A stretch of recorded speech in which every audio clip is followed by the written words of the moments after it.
Es vēlos pievienot vēl vienu viedokli, lai sniegtu mums plašāku Libānas skatījumu uz visu notiekošo. Tagad mums pievienojas Angelo Vora, starptautisko jautājumu apskatnieks žurnālā Foreign Policy. Angelo, Libānas prezidents Džozefs Auns šodien sacīja, ka nav citas iespējas kā tikai sarunas ar Izrēlu. Mēs cenšamies saglabāt pilsonisko mieru un iekšējo stabilitāti Libānā, kā arī novērst pilsoņu karu, kas apdraudētu Libānas pastāvēšanu. Par ko viņš šeit runā? Cik reāls šobrīd ir pilsoņu kara drauds? Libānai šeit ir liela problēma. Tā nevēlas, lai Izraela to bombardētu, bet vienlaikus tā vēlas, lai Hezbollah tiktu atbruņota, un šķiet, ka tā nevar atrast veidu, kā to panākt. Tā nevēlas, lai Izraela paveic šo darbu tās vietā, un tomēr tā nonāk ļoti sarežģītā situācijā. Auns ar to domā, ka ja Hezbollah tiktu konfrontēta ar Libānas bruņotajiem spēkiem, tad varētu izcelties sadursmes starp Hezbollah un armiju, bet arī starp šītu kopienu kopumā un citām kopienām, jo Hezbollah joprojām bauda lielu atbalstu šītu kopienām. Un tas, ka Izraela lielākoties ir bombardējusi Dienvidlibānu, kur dominē šīti, jau ir radījis plaisu spriedzi starp cilvēkiem. Un šīti, protams, sagaida, ka pārējie viņu tautieši stāvēs viņiem blakus, nevis Izraēlai. Tādā ziņā, ja drīkstu tā teikt, Izraēlai šeit ir sava loma. Un eksperti, ar kuriem mēs runājam, novērotāji uz vietas, ar kuriem es runāju, saka, ka ieteicams būt pacietīgiem. Izraela ir pavainājusi Hezbollahu, bet iespējams bombardējot un pēc tam draudot bombardēt Beirūtu, tas varētu vērsties pret pašas Izraēlas interesēm. Vai tas ir gribas trūkums vai spēka un resursu trūkums? Liels jautājums ir, cik spējīga šobrīd ir Libānas armija, jo tā pati par sevi nevar īsti radīt draudus Hezbollaham. Bet kāda veida palīdzību Libāna pieņemtu no Vašingtonas vai pat no Izraēlas, lai panāktu Hezbollah atbruņošanu? No Izraēlas oficiāli nevar pieņemt neko, un, kā jau iepriekš minēju, pacietība.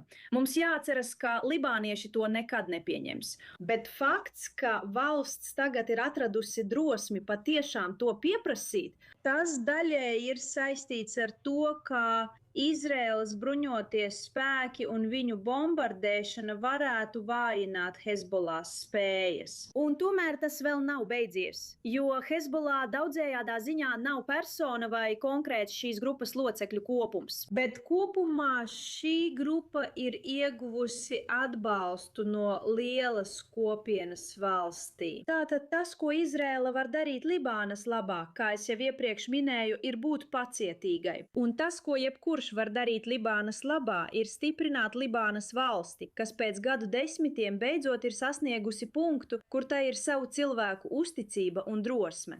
Un es jums saku, tas ir patiešām nozīmīgi. Drosme aicināt uz Hezbollah oficiālu atbruņošanu. Jebkādas šīs rīcības leģitimitāte var pastāvēt tikai tad, ja to patiešām īsteno Libānas valsts. Tāpēc es teiktu, ka ikvienam, kurš vēlas, lai tas būtu labi Libānas cilvēkiem, Izraēlas cilvēkiem, ir jādomā par to, kā mēs varam stiprināt Libānas valsti. Tomēr daži cilvēki, ar kuriem es runāju Libānā, daži eksperti, cilvēki, kuri labi pārzina situāciju, saka, ka attiecībā uz startautiskajiem spēkiem ir jābūt citādai ANO UNIFIL misijas versijai. UNIFIL mandāts beidzas gada beigās. Spēcīgāki starptautiskie spēki ar mandātu darīt vairāk nekā jebkad varēja miera uzturētāji, kas nozīmē spēkus, kuri militāri varētu stāties pretī Hezbollah. Daži cilvēki to pieprasa. Man arī interesē, cik liela ietekme šobrīd ir Hezbollah pietuvinātajam parlamenta priekšsēdētājam Nabiham Berrim uz valdības lēmumiem. Cik liela ietekme viņam ir uz šīm ASV atbalstītajām sarunām?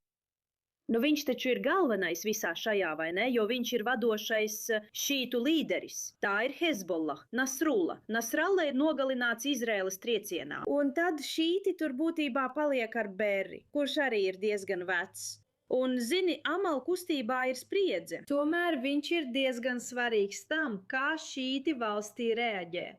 Berri šobrīd vēl nav nonācis līdz punktam, kur viņš varētu stāties pretī Hezbollah. Pēc manas analīzes viņa aprēķins ir tāds, ka Irāna ir izdzīvojusi. Un ja Irāna ir izdzīvojusi, arī viņa šķira ir izdzīvojusi. Un jūs zināt, ar šīm grupām galvenais nav uzvarēt karā, bet gan tas, ka ja 10 no viņiem, 20, 50 vai 100 paliek stāvam, viņi joprojām piecelsies un teiks: skatieties, mēs esam izdzīvojuši.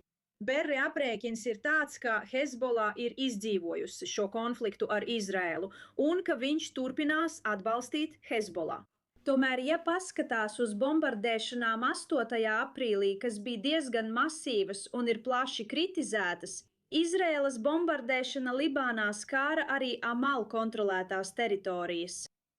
Tas nozīmēja, un es par to esmu rakstījusi žurnālam Foreign Policy, ka Berri zināmā mērā mazināja savu pretestību sarunām starp Libānu un Izraēlu. Tas nenozīmē, ka viņš atbalsta šīs sarunas, bet viņš atturējās, jo saprata, ka arī pats var kļūt par mērķi.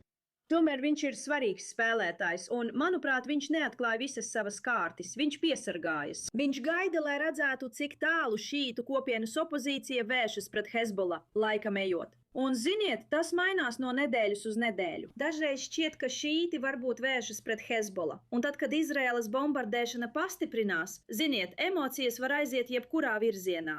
Vai viņi apvienosies pret visiem un paliks kopā ar Hezbollah, vai arī viņi piecelsies un teiks: pietiek, mēs patiesībā esam šajās nepatikšanās Hezbollah dēļ. Nevienam nav skaidrs atbildes uz šo jautājumu. Un arī Berri nezina. Tomēr viņš vēlas redzēt, kā tas viss attīstīsies. Labi, un noteikti izskatās, ka mēs visi gaidām, kā tas viss attīstīsies. Anģelo Vora, prieks, ka šodien bijāt ar mums, ir 24 News English. Paldies!